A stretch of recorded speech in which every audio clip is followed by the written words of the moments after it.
So hello everyone, welcome back to my channel. So student, आज की class में मैं आपको क्लास 8 का chapter number 6 cubes and cube roots का एक्सरसाइज 6.2 का क्वेश्चन नंबर 2 कराने लगी हूँ। तो चलिए स्टूडेंट, क्वेश्चन नंबर 2 को करना स्टार्ट करते हैं। स्टेट ट्रू और फॉल्स। इट मींस स्टूडेंट हमें ये स्टेटमेंट से रिलेट क्वेश्चन दे रहे हैं। सो इसमें हमें बताना है कि जो स्टेटमेंट है कौन सी ट्रू है एंड कौन सी फॉल्स है। तो चलिए स्टूडेंट, क्वेश्चन को करना स्टार्ट करते हैं। सो इसका फर्स्ट पार्ट क्या कह रहा है? Cube of any odd number is even. It mean किसी भी हम ऑड नंबर का अगर हम क्यूब निकालते हैं तो उसका आंसर हमेशा इवन में आता है। So answer is false. Answer is false. Why? Because अगर मान लो, मैं आपको इसका एग्जांपल दे देती हूँ। जैसे मान लो odd number, for example 3, right? So odd number का अगर मैं क्यूब निकालती हूँ 3 multiply 3, so answer is 3 3 9 3 27। But 27 हमारा क्या है? ऑड नंबर है। सो यहाँ पे ये जो बात, ये स्टेटमेंट है, ये हमारी फॉल्स है। Okay student, similar second part क्या कह रहा है? Second statement, a perfect cube does not and with 2 0। Yes, it is true. Means कोई किसी भी नंबर से अगर हम परफेक्ट क्यूब निकालते हैं तो उसकी जो उसका एंड होता है, तो वो एंड जो है वो कभी भी 2 0 नहीं होता है, राइट? द रीजन इज, जैसे फॉर एग्जांपल मैं यहाँ पे 10 का क्यूब निकाल रही हूँ, राइट? सो 10 का क्यूब हमारा क्या होता है? 1000, राइट? सो इसका एंडिंग 0 क्या है? 3, राइट? मीन्स 2 0 नहीं होता है। क्या होता है एंडिंग 0? परफेक्ट क्यूब क्या? ओनली 3 0 होता है। 10 की क्यूब सिमिलर, अगर मैं 20 का निकालती हूँ 20 multiply 20, so 8000, right? So it is true. ये स्टेटमेंट हमारी ट्रू है बिकॉज परफेक्ट क्यूब की कभी भी एंडिंग 2 0 नहीं होती है। कितनी होती है? 3 0 होती है। Okay student, similar third part क्या कह रहा है? If square of a number ends with 5 then it's cube ends with 25। It means किसी भी, जैसे मान लो किसी भी नंबर का अगर हम स्क्वायर निकालते हैं, फॉर एग्जांपल मैंने यहाँ पे 15 का स्क्वायर निकाला, राइट? सो 15 का स्क्वायर हमारा क्या हो गया है स्टूडेंट? इस तरह से इफ स्क्वायर, इसका थर्ड पार्ट क्या कह रहा है? If square of a number ends with 5 then it's cube ends with 25। It means किसी भी नंबर का अगर हम स्क्वायर निकालते हैं, जैसे मान लो 15 का मैंने स्क्वायर निकाला, तो इसका आंसर क्या आया? 225। तो यस, किसी का अगर स्क्वायर निकालेंगे तो लास्ट डिजिट हमारी 5 आ सकती है, but then it's cube ends with 25। लेकिन अगर हम सेम, अगर मैं 15 का क्यूब निकालती हूँ, राइट? सो इसका क्यूब क्या आएगा हमारा? 3375, राइट? तो यहाँ पे 75 आ रहा है। लेकिन क्वेश्चन में कह रहा है कि अगर सेम नंबर का अगर हम परफेक्ट क्यूब निकाले तो उसका एंड हमेशा 25 आएगा। So answer is not, false. यहाँ पे क्या आ रहा है? एंडिंग किससे यहाँ पे जाके खत्म हो रही है? 75। इस एंड में क्या आ रहा है? 75। So it is also false statement.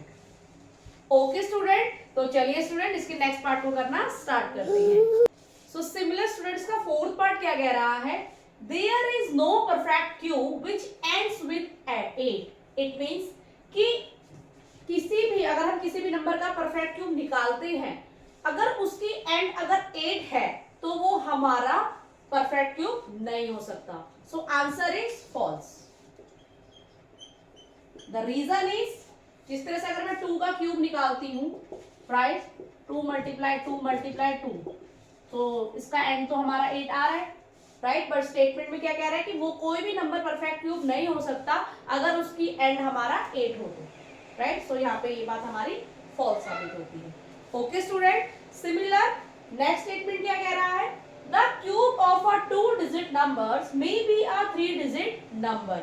It means अगर हम किसी भी 2 डिजिट नंबर का क्यूब निकालते हैं तो उसका जो क्यूब है वो हमेशा 3 डिजिट में आएगा। उसका जो क्यूब है वो हमेशा 3 डिजिट में हमारा आएगा। तो answer is false. The reason is, for example मैं सबसे छोटा अगर मैं क्यूब ले लेती हूँ, सबसे छोटा 2 डिजिट नंबर अगर मैं लेती हूँ, नंबर 10, तो अगर मैं इसका क्यूब निकालती हूँ सो 10 मल्टीप्लाई 10 मल्टीप्लाई 10, तो इसका आंसर हमारा कितने में आ रहा है, 4 डिजिट में शो हो रहा है। Okay student, so it means ये जो स्टेटमेंट है हमारी रॉन्ग साबित होती है। ओके स्टूडेंट, सिमिलर 6 स्टेटमेंट क्या कह रही है, the cube of a 2 digit numbers may have 7 और more digit. It means किसी भी 2 डिजिट नंबर का, किसी भी बड़ी से बड़ी 2 डिजिट नंबर का अगर हम परफेक्ट क्यूब निकालते हैं तो उसका जो आंसर है वो कितने डिजिट में, मीन्स 7 या 7 से ज्यादा डिजिट में होगा। So answer is false.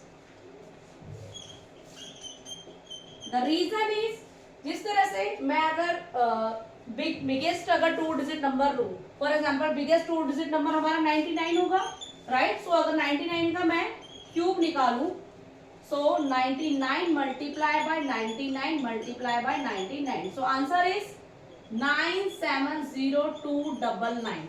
सो ये कितने डिजिट का आ रहा है, 1 2 3 4 5 6। ओके स्टूडेंट, तो ये हमारा 6 डिजिट में आ रहा है।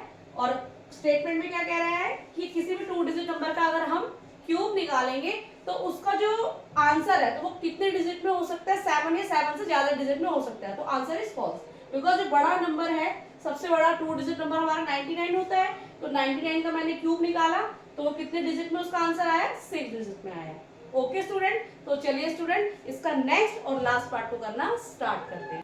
सो सिमिलर स्टूडेंट, इसका नेक्स्ट एंड लास्ट स्टेटमेंट क्या कह रही है, The cube of a single digit number may be a single digit numbers. It means किसी भी सिंगल नंबर्स का अगर हम क्यूब निकालते हैं तो उसका जो आंसर है वो हमेशा सिंगल डिजिट में आ सकता है। तो answer is true. The reason is, example for, अगर मैं 1 का क्यूब निकालूंगी, 1 मल्टीप्लाई 1 मल्टीप्लाई 1, ऑब्वियस आंसर हमारा सिंगल डिजिट में ही आएगा। सिमिलर अगर मैं 2 का भी निकालती हूँ, 2 multiply 2 multiply 2, so answer is 8। तो सिंगल डिजिट का अगर मैं क्यूब निकाला तो उसका आंसर भी हमारा सिंगल डिजिट में आ सकता है। Okay student, so this statement is true. Okay student, so hope so student आपको मेरे द्वारा बताया गया ये सोल्यूशन समझ में आया हो। तो प्लीज मेरे चैनल को लाइक शेयर एंड सब्सक्राइब करना। मिलती हूँ मैं आपको नेक्स्ट क्वेश्चन नेक्स्ट सोल्यूशन के साथ, तब तक के लिए टाटा बाय बाय।